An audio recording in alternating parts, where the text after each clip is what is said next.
Okay, next problems are inversing trig. So anytime you're inversing trig, that means you know the fraction, so you know two of the sides of the triangle, but you don't know what the angle is. So this one, let's look at this one first, because it has the inverse cosine of 1/2. So that means you know the fraction.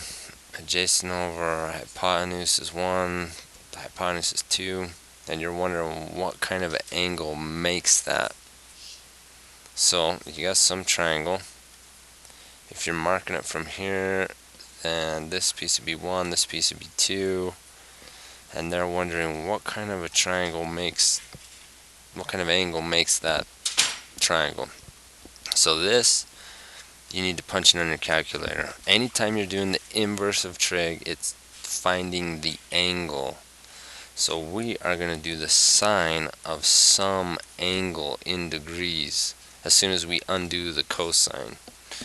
So let me grab my calculator.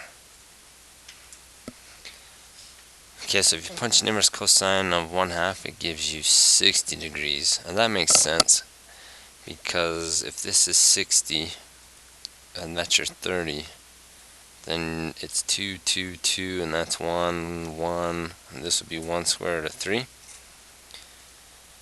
So that means you're looking from a 60-degree angle. And now, if you need the sine from a 60, which we just kind of marked it all out, so the sine is the opposite over the hypotenuse, so the opposite is this piece, and the hypotenuse is this piece, so it's going to be square root of 3 over 2. And that is the fraction that they're after. So leave it as an exact form, don't round it to a decimal. They want it exact. So we should say find the following in exact form. No rounding, no decimals. Okay, now the first one is really, you can make it a fraction, just put it over 1. So think of this, if you got a 90, and if you're marking from here, tangent is opposite over adjacent, so 1 over 1. And this we could do without even the calculator, because this is actually half of a square. 1 by 1 by 1 by 1. And that must mean this is a 45-degree angle.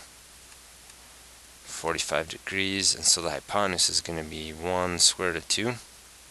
So punch it in just to make sure. It's inverse tangent of a -1, and it does give you, or inverse tangent of 1, it does give you 45. So 45 degree, and they want the cosecant. Cosecant's married to sine. So sine is opposite over hypotenuse, so cosecant is going to be hypotenuse over opposite. So it is going to be square root of 2 over 1. Okay, number 7. Circle has a diameter of 10. So if I put a circle in here, and a diameter of 10, we're going to divide it into 6 equal sectors. So it's going to look something maybe like this. 6 slices. So a sector is this. It's like a slice of pizza. So the diameter is 10. That means this is 5. The radius is 5. And let's see what they want. They want the perimeter of each sector. So the perimeter is the distance around. So there to there is 5. Then you got to walk along that arc. Then you got to come back to right here. Alright. So I know that the perimeter plus the perimeter, or this radius plus this radius, is going to be 10. So it's going to be 10 plus whatever the length is of this arc. So now we need to find the circumference. the circumference is the length around the entire circle. So the formula for circumference is pi times diameter. So the entire circumference is going to be 10 pi.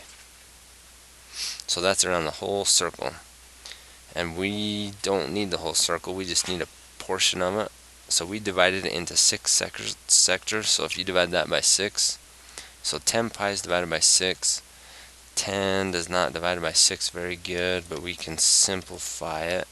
Divide them both by 2, so that's going to be 5 pi over 3.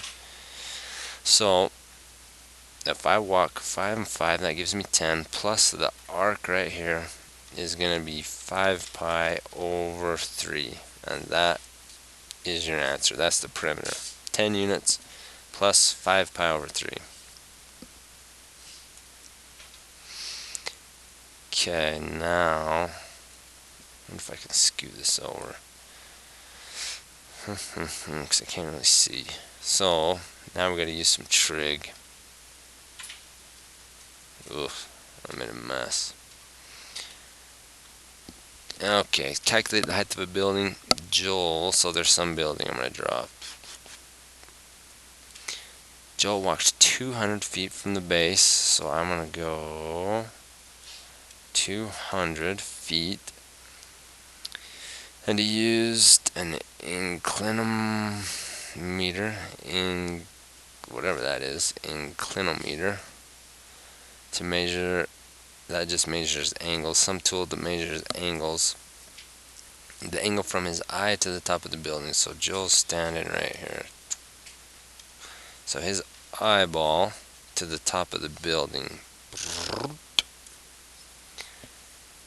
And he measured at 76 degrees. Okay, normally his line of sight is like this. So he usually looks parallel to the ground, the horizontal.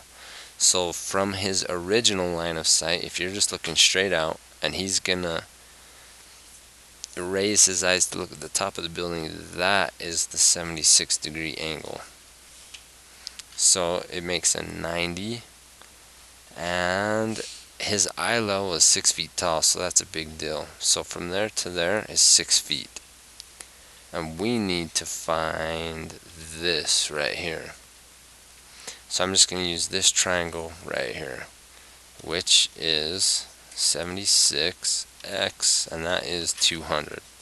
So if I mark from the 76, that is going to be opposite, and that is going to be adjacent. So the trig I'm going to use is tangent.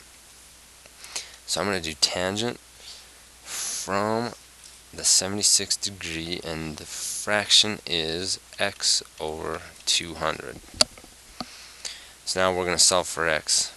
So undo the divide 200, times this by 200, times this by 200. So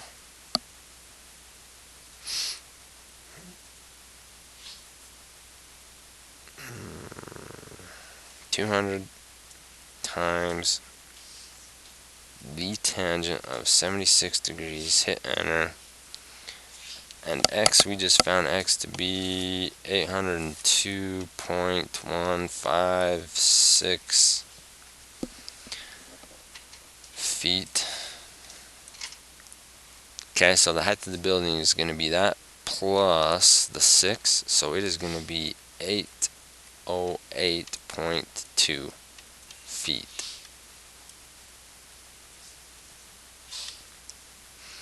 Okay, 2 bike ramps each cover a horizontal distance of 8.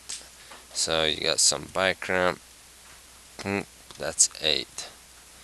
One has a 20 degree angle, and the other has a 35 degree angle. So the other one still goes 8, but it is 35 degrees. It's opened up a little more. So which ramp is taller? It's going to be the 35. So if I go down, but that's the question, how much taller? So how tall is this one? How tall is this one? So let's find it. So if we mark it from here, we're going to use tangent again, because this is the opposite, this is the adjacent, and that's the hypotenuse. So I'm going to do tangent from the 20 equals x over 8, and here I'm going to do tangent from the 35 equals y over 8. So times both by 8, and that will give you the height. So if I do 8 times the tangent of 20 degrees, this height is 2.91176 times this by 8 times this by 8. So I'm going to go 8 times the tangent of 35 degrees, and that one is 5.6166. So how much? So I'm going to do 5.6166, so minus 2.91176, and the difference is 2.689898. So a little more than 2.5 feet tall.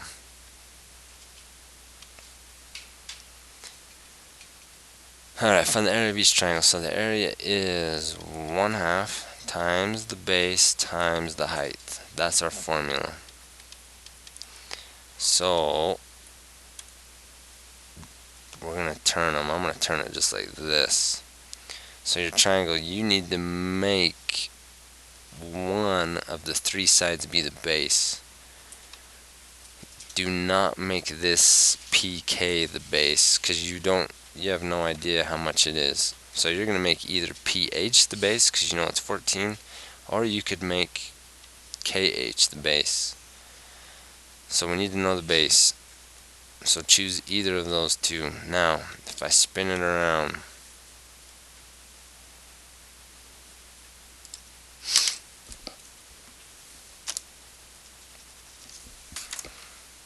turn your paper around, and it makes it a little bit easier. So I'm going to make PH the base.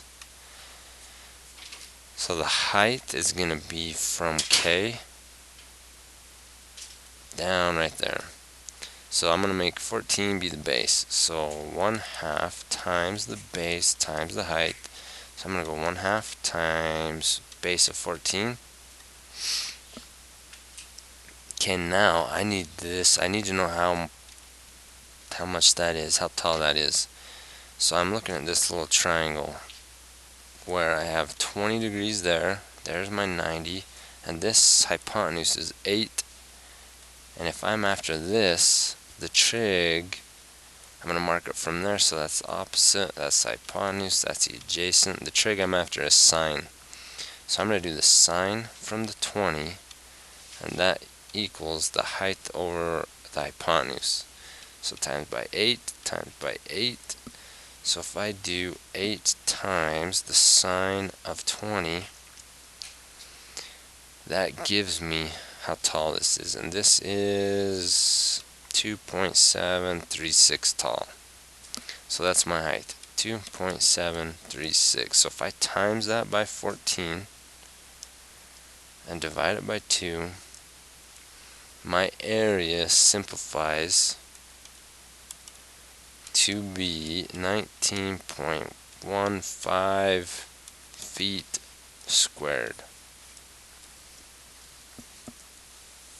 Okay, triangle number 2. So I need 1/2 times the base times the height. Triangle number 2, I'm going to just use this as the base. So I'm going to go 1/2 times 6. Now if I use that the base, that means I got to drop from B. So now if I drop from B, there we go. So I'm going to imaginary line here. So there is my 90. And here is the triangle I'm looking at. That's 90. The 15.9 is actually this piece. And I know the 107 is this angle. And I can do this angle 180 minus 107, because these two are supplementary angles.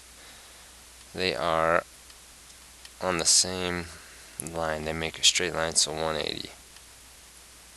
So if I do 180 minus 107, should get 73. So this is a 73-degree angle, and this is the piece I'm interested in. So again, the trig is going to be sine. Sine from the 73 equals x over 15.9. So times both sides by 15.9 times this side by 15.9. So 15.9 times the sine of 73. And now that height is 15.205. Times that by 6. Divide by 2. And we should end up with 45.6157.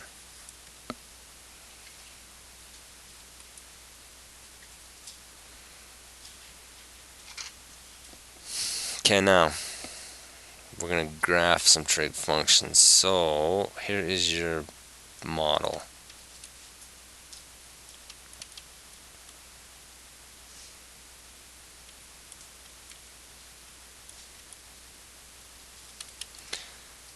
So this guy right here would be this one. And the number that times the trig is your amplitude. That changes your slope, how steep it's going, how high and how low it goes. So your amplitude is 1/2. That means instead of going up 1, down to 0, -1, up 1, you're only going to go up to 1/2. So amplitude is the number in front times in the trig. Okay, your period, this is the period. Right here, the number timesing the angle. So I'm going to look right here. Now, if that is a 3, your period, your parent function, your period is 0 to 360 degrees. So the 3 is either going to take your wave and scrunch it up, or it's going to stretch it out. And if it is 3, I'm going to change the frequency. I'm going to speed it up. I'm going to fit 3 spins instead of 1 spin. From 0 to 360, I'm going to fit 3 rotations. So here's what I do. I take 360 and divide it. Always divide it by whatever that is. So if I divide it by 3, I am going to get 120. So what that means now is I am going to cycle through from 0 to 120 degrees.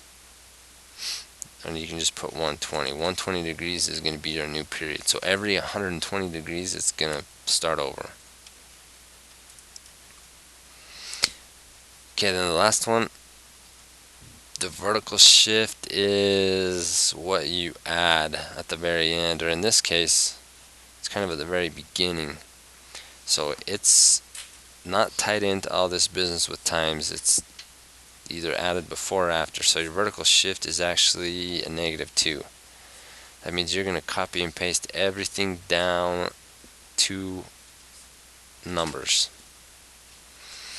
So the parent function is y equals sine of x. That means 0 starts at 0, and 360 ends at 0, and 180 ends at 0. At 90, you're up 1. At 270, you're down 1. This is the parent function.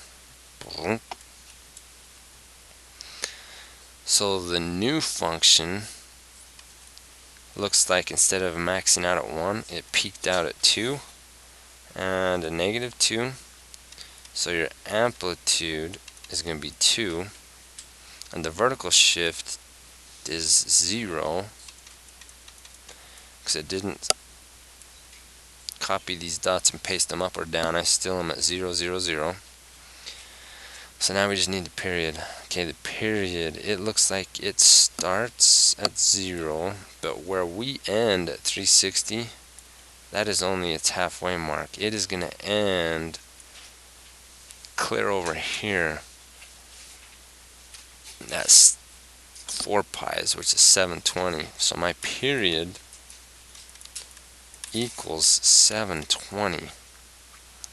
So that means this, my function is going to be y equals 2 times the sine of theta, or x, divided by 2.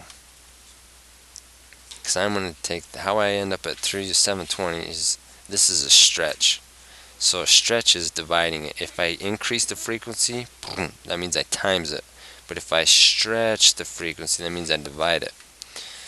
So if I do 360 divided by 1/2, that's the same thing as 360 times 2, which is 720.